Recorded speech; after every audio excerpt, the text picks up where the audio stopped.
Usinas térmicas nucleares. Eu já falei com vocês algumas vezes nas aulas passadas que todas as nossas usinas têm algo em comum. Quer dizer, todas não, a maioria delas, desculpe. Elas têm uma turbina ligada a um gerador e esse gerador produz energia elétrica. O que muda na maioria das vezes é a maneira pela qual nós vamos acionar essa turbina. Pois, numa usina térmica convencional, nós temos uma caldeira cheia de água que deve ser aquecida para produzir vapor em alta pressão, em alta velocidade para acionar a turbina. Pois numa usina nuclear também. O esquema é a mesma coisa. O que difere é a maneira pela qual você vai esquentar essa água. Ao invés de você colocar um fogão enorme aqui e tacar fogo para esse negócio ferver, nós vamos usar uma reação nuclear. Nós usamos um elemento chamado urânio isótopo 235. Aviso aos navegantes, nós temos grande quantidade de urânio aqui no Brasil, temos reservas bastante grandes, só que o urânio disponível hoje, quase todo ele é o isótopo 238. Esse isótopo 238 responde por aproximadamente 99,3% de todo o urânio presente na Terra hoje. Então, esse aqui, que é o que serve, que a gente usa, é minoria. Então, o grande problema é você separar o 235 do 238. A esse processo de separação, nós chamamos de enriquecimento. Para você fazer uma usina nuclear, você deve ter um urânio enriquecido de 3 a 5%. Quando se diz que ele está enriquecido de 3 a 5%, significa dizer que de 3 a 5% de sua massa é formado por esse isótopo. Por que isso?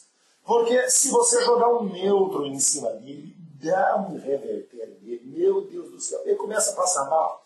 Ele passa tão mal que ele explode e dá origem a 2 átomos novos, na maioria das vezes bário e criptônio.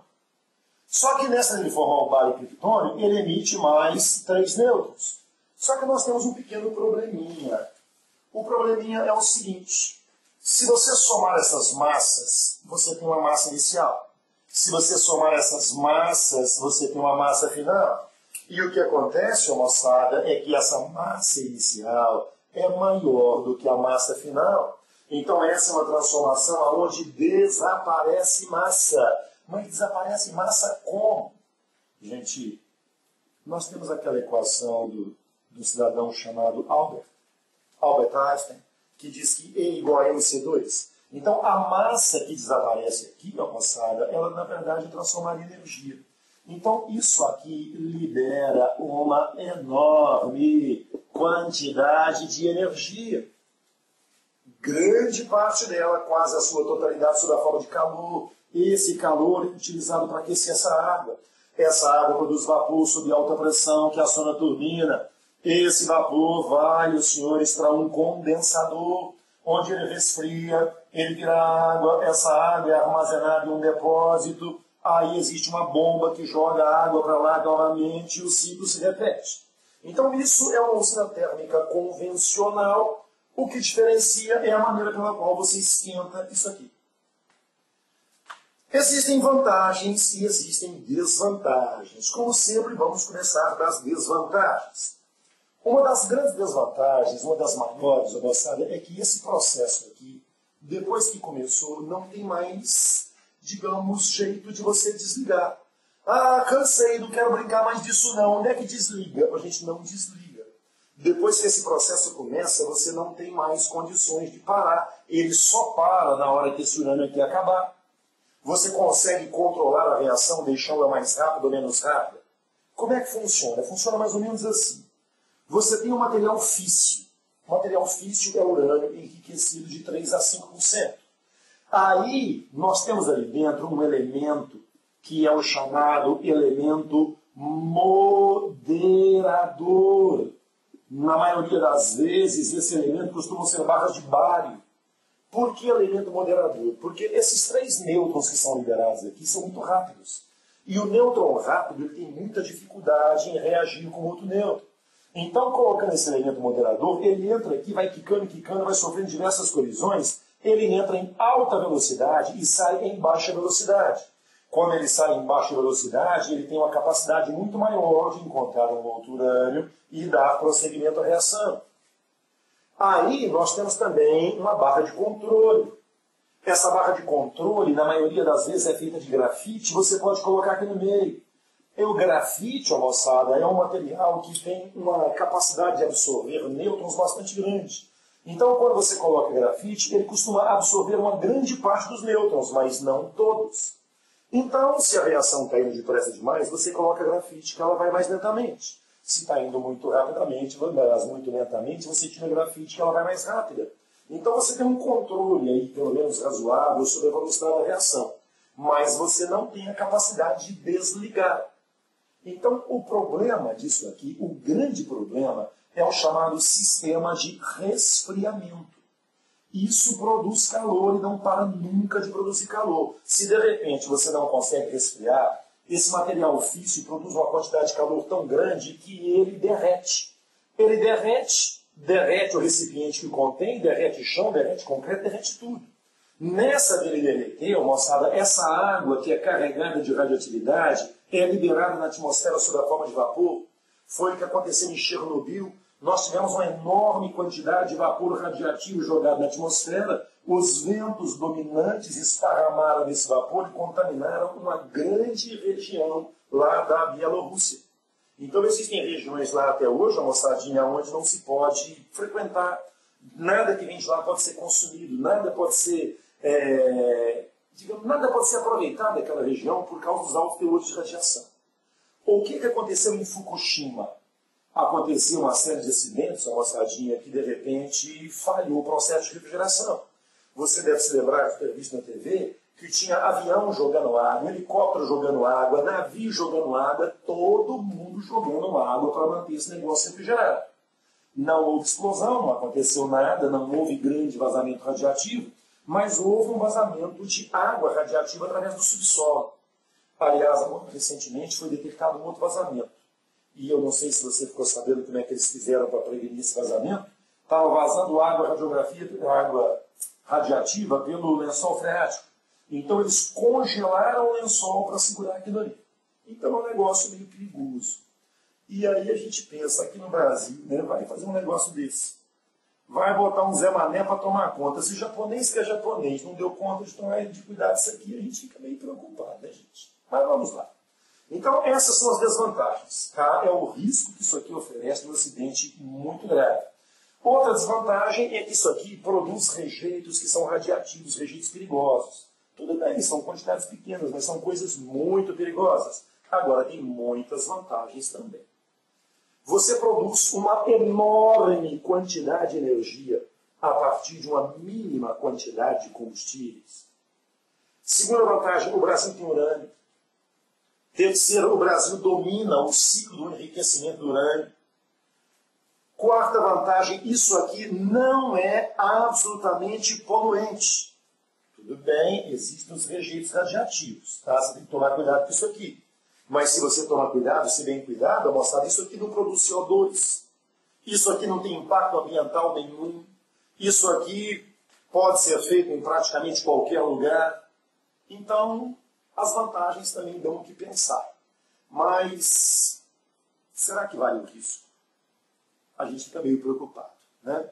Mas vamos aos nossos exercícios. Primeira questão diz assim: a energia geotérmica tem sua origem no núcleo derretido da Terra, onde as temperaturas atingem 4.000 graus Celsius. Essa energia é primeiramente produzida pela decomposição de materiais radiativos dentro do planeta. Em fontes geotérmicas, a água aprisionada em um reservatório subterrâneo é aquecida pelas rochas ao redor e fica submetida a altas pressões, podendo atingir temperaturas de até 370 graus Celsius sem entrar em ebulição. Ao ser liberada na superfície, à pressão ambiente, ela se vaporiza e se resfria, formando fontes ou geysers.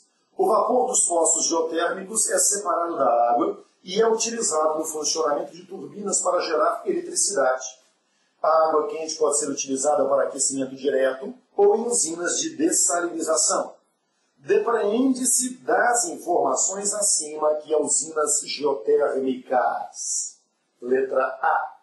Utilizam a mesma fonte primária de energia que as usinas nucleares. Sim, o cara disse lá em cima que o centro da Terra está quente até hoje por causa da decomposição de materiais radioativos. Então até aí está tudo bem. Sendo, portanto, semelhantes os riscos decorrentes de ambas. Não, minha gente, lá embaixo não tem risco nenhum. Só tem aqui em cima. Letra B. Funcionam com base na conversão de energia potencial gravitacional em energia térmica. Não tem nada a ver, gente. Letra C. Podem aproveitar a energia química transformada em térmica no processo de dessalinização. Não. Letra D. Assemelham-se às usinas nucleares no que diz respeito à conversão de energia térmica em cinética e depois em elétrica. Sim. Energia térmica aquece a água produz vapor, o vapor produz energia cinética e a turbina produz energia elétrica. A alternativa correta, primeira questão, letra D. Questão número 2. O funcionamento de uma usina nucleoelétrica típica baseia-se na liberação da energia resultante da divisão do núcleo de urânio em núcleos de menor massa, processo conhecido como fissão nuclear. Neste processo, utiliza-se uma mistura de diferentes átomos de urânio, de forma a proporcionar uma concentração de apenas 4% de material físsil. Em bombas atômicas, são utilizadas concentrações acima de 20% de urânio físsil. Gente, só um detalhezinho. Em bombas atômicas são utilizadas concentrações acima de 90%, 20%. Dá para você fazer uma bombinha, não. Tá? Cuja obtenção é trabalhosa, pois na natureza predomina o urânio não físsil. Em grande parte do armamento nuclear hoje existente, utiliza-se então como alternativa o plutônio, material físsil produzido por reações nucleares no interior do reator das usinas nucleoelétricas. Considerando-se essas informações, é correto afirmar que... Então ele está dizendo que a usina produz plutônio. E esse plutônio é utilizado para fazer umas bombinhas nucleares por aí, igual, por exemplo, a Coreia do Norte está fazendo. Letra A. A disponibilidade de urânio na natureza está ameaçada devido à sua utilização como armas nucleares. Não tem nada a ver. Letra B. A proibição de se instalar em novas usinas nucleoelétricas não causará impacto na oferta mundial de energia. Besteira. Letra C. A existência de usinas nucleoelétricas possibilita que um dos seus subprodutos seja utilizado como material bélico. Sim, gente, é isso. Tem gente usando plutônio para fabricar bomba atômica. Essa é a alternativa correta. Questão número 3. Um problema ainda não resolvido da geração nuclear de eletricidade é a destinação dos rejeitos radiativos, o chamado lixo atômico. Os rejeitos mais ativos ficam por um período em piscinas de aço inoxidável nas próprias usinas, antes de ser, como os demais rejeitos, acondicionados em tambores que são dispostos em áreas cercadas ou encerrados em depósitos subterrâneos secos como antigas minas de sal.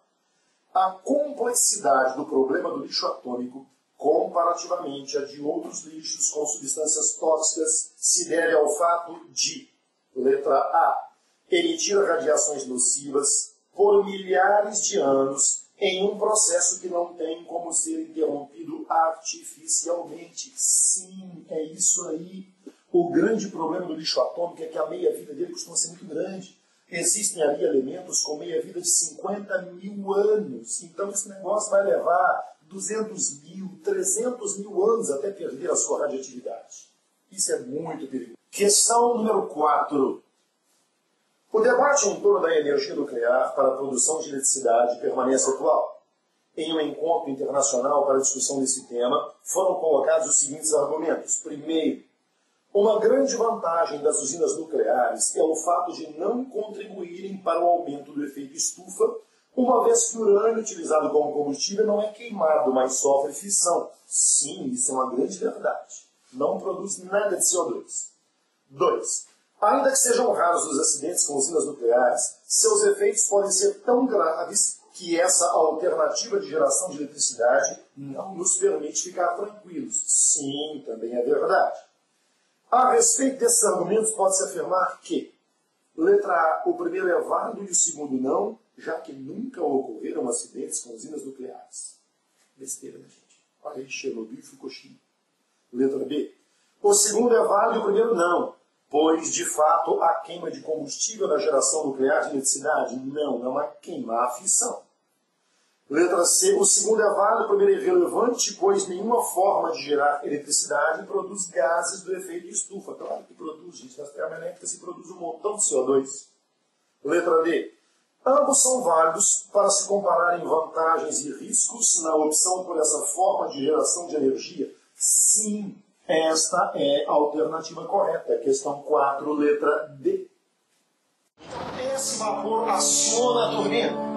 Só que depois que ele acionou a turbina, você precisa dar um jeito nele. Esse vapor sai daqui e entra no outro aparelhinho chamado condensador.